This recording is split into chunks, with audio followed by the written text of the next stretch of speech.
Shri Gayatri tours and travels Chardham యాత్ర complete travel plan. నరకానికి స్వాగతం, వెల్కమ్ టు హెల్. ఇది ఇరాన్ సైన్యం చెప్తున్నటువంటి మాట. పశ్చిమాసియాలో తీవ్ర రూపం దాల్చనుంది యుద్ధం. దాదాపు 3,500 మంది సైనికులు పశ్చిమాసియాలో మోహరించింది అమెరికా. సో యుఎస్ఎస్ ట్రిపోల్ యుద్ధ నౌకను కూడా పశ్చిమాసియాలో మోహరించినటువంటి పరిస్థితి కనబడుతుంది. ప్రధానంగా యుఎస్ఎస్ బాక్సర్ శాన్ డియాగోలను యుద్ధ రంగంలోకి దించుతుంది అమెరికా. ఒకసారి మనం గమనిస్తే గత 20 ఏళ్లలో యుఎస్ ఇంత భారీ మొత్తంలో బలగాలను మోహరించడం ఇదే తొలిసారి. అయితే అమెరికా బలగాలకు ఇరాన్ మీడియా గట్టి హెచ్చరికలు కూడా ఇస్తుంది. ఇరాన్ గడ్డపై అడుగుపెట్టేటువంటి ఏ యుఎస్ సైనికుడైనా కూడా శవపేటికలోకి చేరుకుంటారంటూ కూడా వార్నింగ్ ఇస్తూ వెల్కమ్ టు హెల్ అనేటువంటిది, అంటే నరకానికి స్వాగతం అనేటువంటి కాన్సెప్ట్ మాత్రం ఇరాన్ ఉన్నటువంటి పరిస్థితి.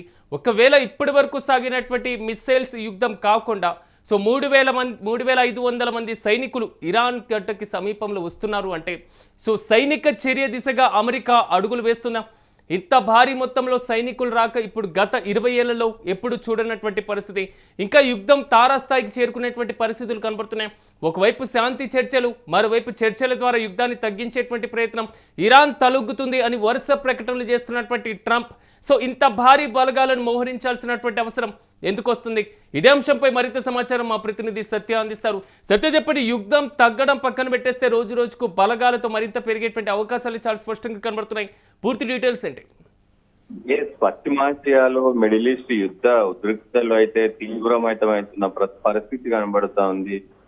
భారీగా అమెరికా మరి సైనికులను అయితే ఇటు ఇరాన్ వైపు పంపుతా ఉంది. అమెరికా సుమారు దాదాపు 3,500 మంది మరైన్ సైనికులను పశ్చిమాసియాకు తరలించినట్టు తెలుస్తా ఉంది. అత్యాధునిక యుద్ధ విమానాలు F-35B హెలికాప్టర్లను మోసుకెళ్లగలిగేటువంటి యుఎస్ఎస్ ట్రిపోలి యుద్ధ నౌకను కూడా పంపిన పరిస్థితి కనబడుతుంది. ఈ ప్రాంతానికి చేరుకున్న పరిస్థితి కనబడుతుంది. దాంతో పాటు USS boxer, USS San Diego వంటి ఇతర శక్తివంతమైనటువంటి నౌకలు దాదాపు 10ల సంఖ్యలో 5ల సంఖ్యలో కూడా ఈ నౌకలు పంపించినట్టు తెలుస్తా ఉంది.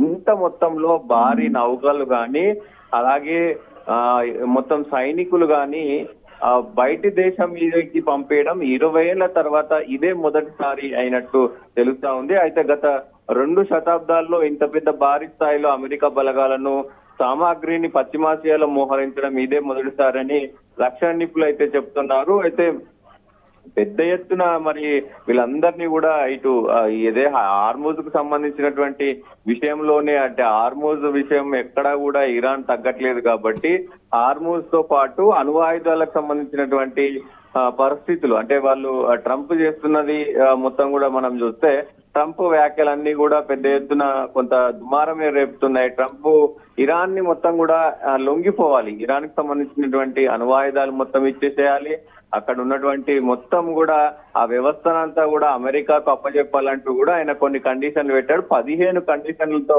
కూడినటువంటి అదంతా కూడా పెట్టిన పరిస్థితి ఉంది. ఇవన్నీ కూడా ఎక్కడ కూడా మరి ఇరాన్ అయితే ఒప్పుకోవట్లేదు.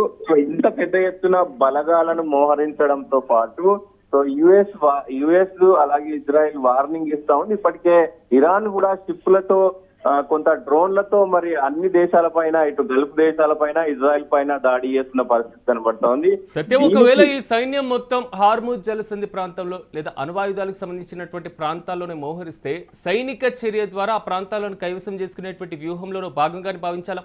రెండోది, ఒకవేళ ఇదే జరిగితే ప్రాణ నష్టం సంభవించేటువంటి పరిస్థితి లేదా ఇరు వర్గాలకు సంబంధించి? డెఫినెట్ గా ప్రాణ నష్టం అయితే ఖచ్చితంగా ఉండబోతుంది.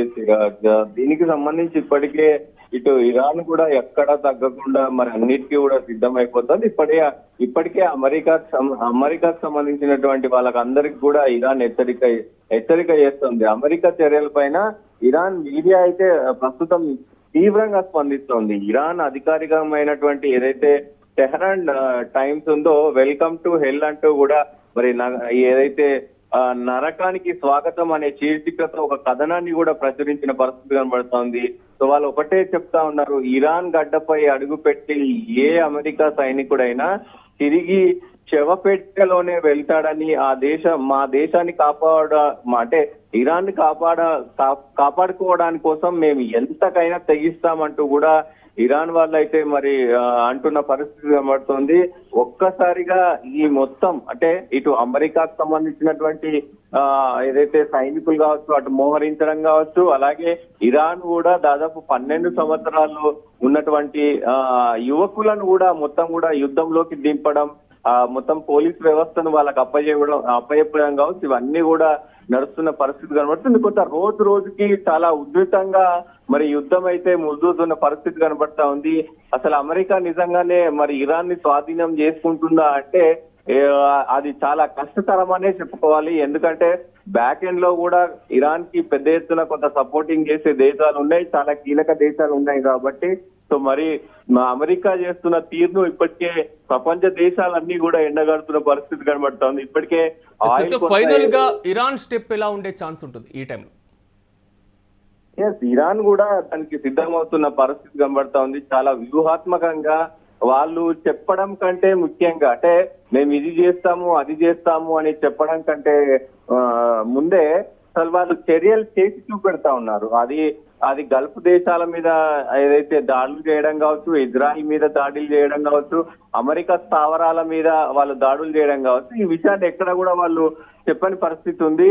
ట్రంప్ వ్యాఖ్యలు చేస్తా ఉంటే వీళ్ళు ఓన్లీ మనం దాడులతోనే సమాధానం చెప్తున్న పరిస్థితులు కనబడుతున్నాయి కాబట్టి ఇరాన్ గట్టిగా ఎదుర్కొంటుంది. ఖచ్చితంగా ఇరాన్ దీన్ని తిప్పికొడుతుంది అనే తరుణంలో కూడా చూడొచ్చు. మరి చూడాలి అసలు ఏం జరగబోతుంది అనేది. కొంత ఉత్కంఠ వాతావరణం నెలకొంది.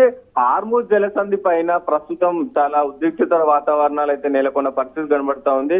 సో మరి అన్ని దేశాలకి ఇప్పటికే మరి ఈ ట్యాంకులు, ఆయిల్ ట్యాంకర్లు కావచ్చు, ఇంధన ట్యాంకర్లు కావచ్చు, అలాగే గ్యాస్ కు సంబంధించి, చమురుకు సంబంధించి కూడా ఇబ్బంది వాతావరణం అయితే ఉంది. ఆర్థిక వ్యవస్థ కూడా, ప్రపంచ దేశాల ఆర్థిక వ్యవస్థ కూడా అతలకుతలం అవుతున్న పరిస్థితి కనబడతా ఉంది. యుద్ధం ఎటువైపు వెళ్తుంది అనేది కూడా మరి చూడాల్సిన అవసరం అయితే ఉంటుంది.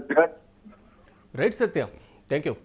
ఇకపైన యుద్ధంలో ప్రాణ నష్టం సంభవించేటువంటి వైపుగా అడుగులు పడుతున్నాయా?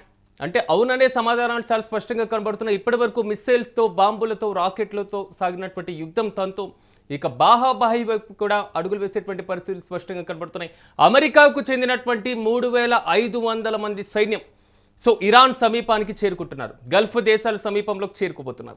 సో హార్ముజ్ జలసంధిని కైవసం చేసుకోవాలనేటువంటి తాపత్రయంతో ఉన్నారు ట్రంప్ ముందు నుంచి.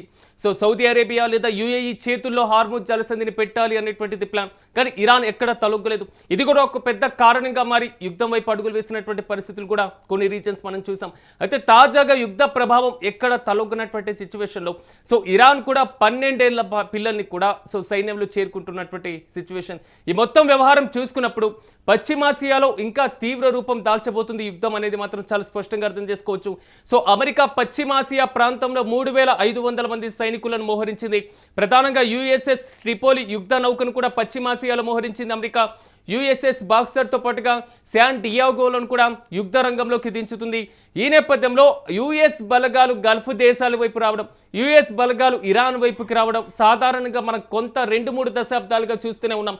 కానీ 20 సంవత్సరాల్లో అంటే 2 దశాబ్దాలలో యుఎస్కి చెందినటువంటి ఇంత భారీ మొత్తంలో సైన్యం మోహరించడం ఇదే తొలిసారి. అంటే అమెరికా బలగాలకు పూర్తి స్థాయిలో ఇరాన్ మీడియా కూడా గట్టిగా హెచ్చరిస్తుంది. వారు వస్తున్నారు, వారిని దింపేస్తున్నారు అనేటువంటి వ్యూహాలు ముందు నుంచే ఇరాన్ కూడా ప్రతి దాడులకు సిద్ధమవుతున్నటువంటి పరిస్థితి. ఏ ఒక్క యుఎస్ సైనికుడు ఇరాన్ గడ్డపై అడుగు పెట్టినా శవపేటికలోకి చేరుకుంటారంటూ కూడా వార్నింగ్ ఇస్తుంది ఇరాన్. మొత్తం మీద చూడాలి, హార్ముజ్ జలసంధి కైవసం వైపు అడుగులు వేయబోతున్నారు.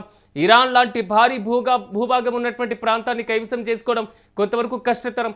ఈ నేపథ్యంలో కొన్ని ప్రాంతాలను కైవసం చేసుకోవాలి, బహిరంగంగా బాహాబాహికి దిగాలి, యుద్ధ క్షేత్రంలోకి యుఎస్ సైనికులు కూడా చేరుకునేలాగా మాత్రం చాలా స్పష్టంగా రూట్ మ్యాప్ రూపొందించింది అమెరికా. సో ఇది ఎంతవరకు సత్ఫలితాలు ఇస్తుంది అనేటువంటి విషయాన్ని పక్కన పెట్టేస్తే ఒకవైపు యుఎస్ సైనికులకు ప్రతి దాడులుగా ఇరాన్ సైనికులు కూడా దిగేటువంటి అవకాశాలు లేకపోలేదు. ఈ నేపథ్యంలో భారీ స్థాయిలో కూడా ప్రాణ నష్టం దిశగా అడుగులు వేసేటువంటి పరిస్థితులు అయితే మాత్రం చాలా స్పష్టంగా కనబడుతున్నాయి. యుద్ధం కూడా పీక్ స్టేజ్కి వెళ్ళేటువంటి పరిస్థితులు చాలా క్లియర్ కట్గా కనబడుతున్నాయి.